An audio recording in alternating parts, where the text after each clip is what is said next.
के साथ राजेश कुमार। 70वीं बीपीएससी की पीटी परीक्षा रद्द करने की मांग को लेकर अभ्यर्थियों का धरना प्रदर्शन जारी है। गर्दनी बाग में कड़ाके की ठंड में अभ्यर्थी विरोध प्रदर्शन कर रहे हैं। देर रात बिहार विधानसभा में नेता प्रतिपक्ष तेजस्वी यादव ने धरना स्थल पर जाकर अभ्यर्थियों से मुलाकात की। तेजस्वी यादव ने अभ्यर्थियों की मांग का समर्थन किया और पीटी परीक्षा रद्द करने की मांग की। बीपीएससी के मुद्दे पर तेजस्वी के बयान पर अब सियासी घमासान मचा हुआ है।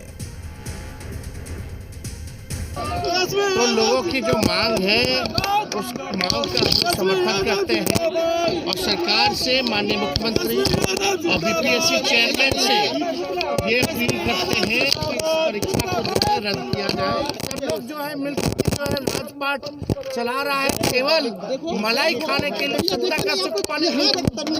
तेजस्वी जब तक तो पेपर लीक ही नहीं हुआ, 5 लाख लोगों को नौकरी मिली। इसी बीपीएससी से हम लोगों ने परीक्षा करवाने का काम किया था। तेजस्वी के जाने के बाद और पहले कैसे पेपर लीक हो जाता है, इस सवाल का सरकार जवाब दे। मैं एक चीज बता देता हूं, सरकार जो सही और उचित होगा वो काम करेगी। मैं इस पर टिप्पणी नहीं करना चाहता हूं। इतनी बड़ी बहाली बीपीएससी के द्वारा टीचर की गई तो आज तक कोई कंप्लेन नहीं मिला होगा। इतना ट्रांसपेरेंसी के साथ, पारदर्शिता के साथ की गई है और अभी भी जो सही होगा उस हिसाब सरकार काम करेगी। तेजस्वी यादव जी, आप तो कभी वीडियो कॉल और कभी वहां जाया करके आप सीधे अपने घर चले गए होंगे धरना स्थल के बाद।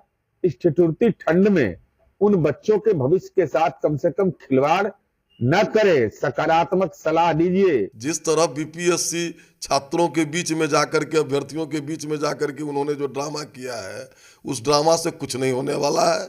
बिहार सरकार स्वयं चिंतित है। जहां करप्शन हुआ था, कदाचार हुआ था बापू सभागार, बापू टावर में, उसको कैंसिल भी कर दिया गया। अब घरियालू आंसू बहा रहे हैं। क्या आरोप लगाएंगे? उनके पास बचा क्या है? किया तो कुछ है नहीं, सिर्फ आरोप ही लगा सकते हैं। हमारा नेता बिहार ही नहीं पूरा हिंदुस्तान जानता है कि तेजस्वी जी जो कहते हैं वो करते हैं। और छात्रों के लिए, युवाओं के लिए जो उन्होंने किया है, इस देश में एक मिसाल है। इस देश को उन्होंने राह दिखाने का काम किया।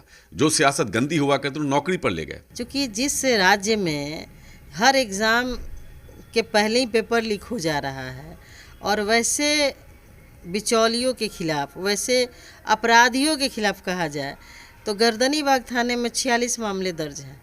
उन पे तो सवाल ये लोग नहीं खड़ा कर रहे हैं कि भाई ये पेपर लीक हुआ, अभी तक इन पे कार्रवाई क्यों नहीं हम लोग कर रहे हैं, इन पे हमने कोई एक कठोर कदम क्यों नहीं उठाया। लेकिन जो छात्र के साथ खड़ा होगा उस पे ये लोग सवाल खड़ा करेंगे। दरअसल 70वीं जो बीपीएससी की परीक्षा है वो शुरू से ही इस तरीके के विवादों में रही है। पहले नॉर्मलाइजेशन की बात को लेकर विरोध प्रदर्शन हुआ। पटना में अभ्यर्थी सड़कों पर उतरे, अभ्यर्थियों ने लाठियां भी खाई। उसके बाद जब 13 तारीख को परीक्षा होती है तो बिहार का जो सबसे बड़ा सेंटर है बापू परीक्षा भवन, वहां पर बवाल हो जाता है। कई अभ्यर्थियों को अब जो प्रश्न पत्र है, OMR है, वो लेट से मिलता है। इसको लेकर बवाल हो जाता है। करीब 150 अभ्यर्थी ऐसे थे जिन्होंने परीक्षा का बहिष्कार कर दिया। कई अपने OMR को लेकर बाहर निकल गए और हालात इतने बिगड़े कि जिलाधिकारी ने एक अभ्यर्थी को थप्पड़ भी मार दिया। तो उसके बाद उस सेंटर की परीक्षा रद्द हो गई। अब अभ्यर्थियों की मांग है कि एक सेंटर क्यों, पूरी परीक्षा रद्द कर दी जाए और इसको लेकर इस कड़ाके की सर्दी में गर्दनी बाग में धरना दिया जा रहा है। तेजस्वी यादव ने उनसे मुलाकात की और उसके बाद सियासत तेज हो गई। आज